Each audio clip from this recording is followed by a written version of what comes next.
Sejam bem-vindos ao Casos Intrigantes, e no vídeo de hoje vamos mergulhar na vida e nos crimes de um dos assassinos em série mais infames de todos os tempos. Antes de iniciar, gostaria de pedir a sua ajuda para fortalecer o canal, se inscrevendo e ativando o sininho de notificações. Assim você será notificado sempre que eu postar um vídeo novo por aqui.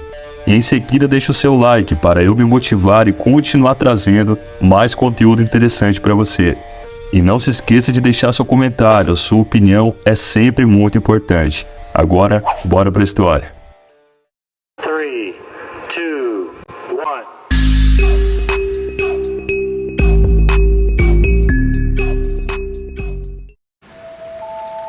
1. Era uma noite fria e chuvosa, quando Marcel Henri Félix Petiot veio ao mundo em 17 de janeiro de 1897, na cidade de Auxerre, na França.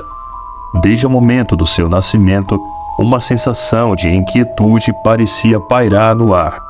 Segundo relatos, as parteiras notaram um olhar penetrante e sombrio em seus olhos recém-abertos, como se alguma força maligna já existisse despertando dentro dele. Petiot cresceu em uma família abastada, com acesso aos confortos e privilégios que a riqueza proporcionava. Apesar da boa educação ensinada desde cedo, sua mente começou a se desviar para o obscuro e o macabro. Enquanto outras crianças brincavam alegremente, Marcel preferia passar seu tempo sozinho, explorando cantos sombrios e lendo livros sobre anatomia e histórias de assassinatos cruéis. À medida que a adolescência se aproximava, Marcel mostrava uma curiosidade mórbida pela morte.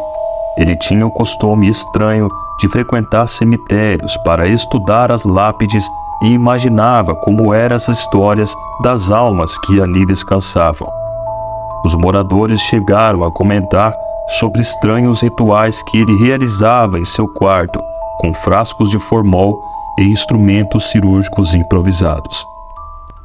Alguns sussurravam que ele praticava rituais ocultos ou até mesmo necromancia, que é a prática de adivinhar o futuro através dos mortos. Logo na juventude, quando chegou a hora de decidir seu futuro, Marcel preferiu seguir uma carreira na área médica. Ele ingressou na faculdade de medicina, dotado de uma mente brilhante, mas seu fascínio pelo lado mais sombrio da vida só se intensificou. Ele mergulhou em estudos sobre patologia, psicopatologia e métodos de assassinato, alimentando sua sede por conhecimento e prazer mórbido. Após concluir seus estudos, Marcel abriu sua própria clínica médica em uma cidade a 140 quilômetros de Paris. Ele se apresentava como um profissional respeitável, mas por trás da fachada de competência e profissionalismo, seu lado mais sombrio começou a se manifestar. A partir daí, ele começou a praticar alguns crimes. Marcel roubava remédios e falsificava receitas para sustentar seus desejos pessoais e financeiros, transformando-se em uma figura sinistra e ainda mais transtornada.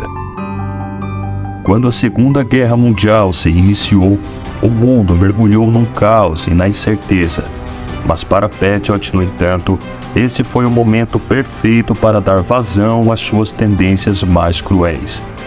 Sob o disfarce de um herói da resistência francesa, ele começou a se apresentar como um salvador para aqueles perseguidos pela ocupação nazista.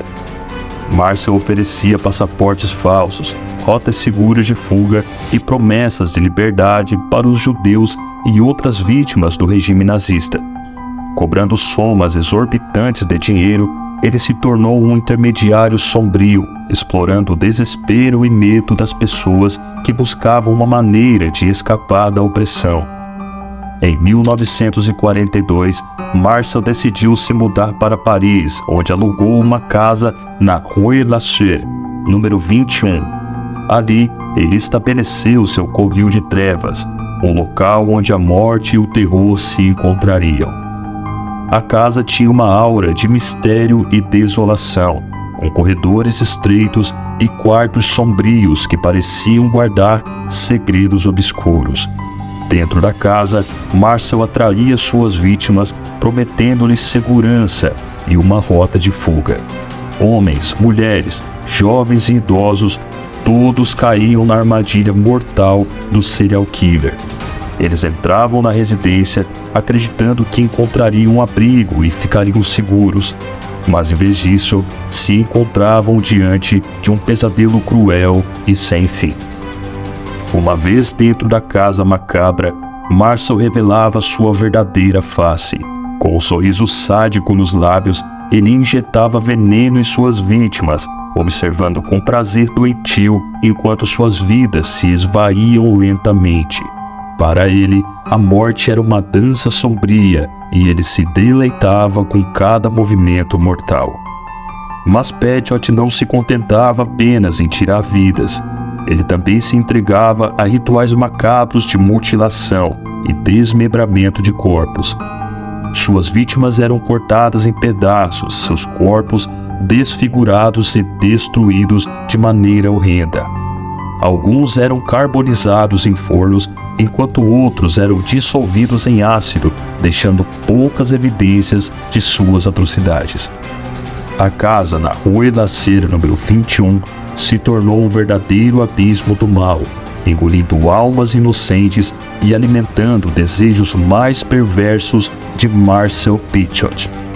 No entanto, seus planos satânicos não durariam por muito tempo, pois o odor insuportável que emanava da residência e os relatos de desaparecimentos suspeitos chamaram a atenção das autoridades e da comunidade. Em 11 de março de 1944, as autoridades finalmente agiram. A casa na Rue Lacer foi invadida pela polícia e o que encontraram foi um cenário de horror indescritível. Restos humanos carbonizados, ossos quebrados e uma atmosfera de morte pairavam por toda a casa. Patriot foi preso e levado a julgamento, onde a magnitude dos seus crimes chocou a todos. Durante o julgamento, os promotores levantaram vários detalhes perturbadores e macabros, deixando a plateia aterrorizada e enojada. As evidências contra ele eram tão esmagadoras que seus advogados de defesa mal conseguiam agir, fazendo com que a culpa sobre ele fosse incontestável. Em 25 de maio de 1946, Marcel Patriot foi condenado à morte por guilhotina. No dia da sua execução, uma multidão se reuniu para testemunhar o fim do monstro que aterrorizou Paris. O ar estava repleto de tensão e horror, enquanto a lâmina da guilhotina era ajustada e posicionada. Após Patriot ser amarrado e colocado à mira da lâmina, um silêncio pairou no ar por aproximadamente 10 segundos, trazendo um sentimento de tensão em todos que assistiam. Logo em seguida, o carrasco puxou a corda que destravou a lâmina, colocando um ponto final sangrento na vida do assassino. A história de Marcel Patriot permanece como um lembrete sombrio de como o mal pode se esconder sob uma aparência comum e como a perversidade pode residir nos cantos mais obscuros da mente humana. Seus crimes brutais deixaram uma cicatriz enorme na história e no imaginário coletivo, lembrando-nos da capacidade humana de infligir dor e sofrimento. É uma história que nos faz refletir sobre a fragilidade da vida e a presença constante do mal ao nosso redor.